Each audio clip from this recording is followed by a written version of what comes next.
adda, o'n i fymryn yn siomedig efo presant bore Dolig, oedd yr oll beth braidd yn chwythig i lapio yn y Daily Mail. O'n i'm yn disgwyl modrwy fysa Sanna wedi gwneud, wel, sa'n well na'r ffisig tagu a siswn wedi plygu wedi lapio yn y Daily Mail. A doedd dim ots gyn i fod y twrci wedi'r hewi, y sprouts yn dechrau drewi, fod y stwffin yn llwydo a'r pys dal heb i mwydo, fod yr hufen ar droi.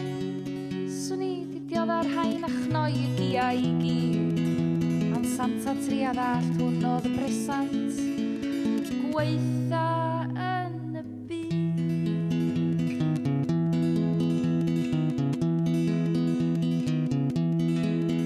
Oedd na rwbath yn y llythyr, oedd na rwbath yn y sgwennu, geiriau oedd yn pechu neu rwbath yn awgrymu, oedd na ryw is-destun cel.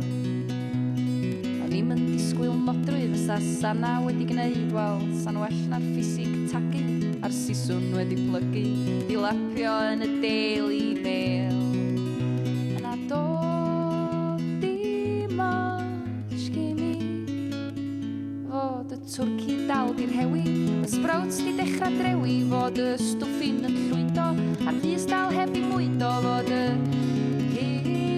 hufen ar droi. Swn i di dioddar hain a chnoi y gia i gyd, ond Santa triad allt hwn oedd y bresant gweitha yn y byd.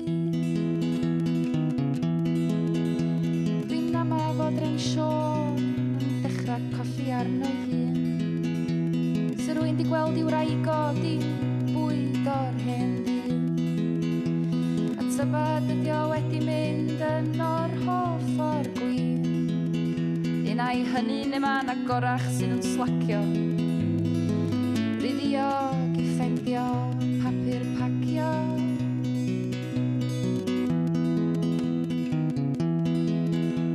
Na doedd dim ots gyn i fod y twrci dal di'r hewi, y sprouts di dechrau drewi, fod y stwffin yn llwydo a'r pys dal heb i mwydo, fod yr hufen ar droi.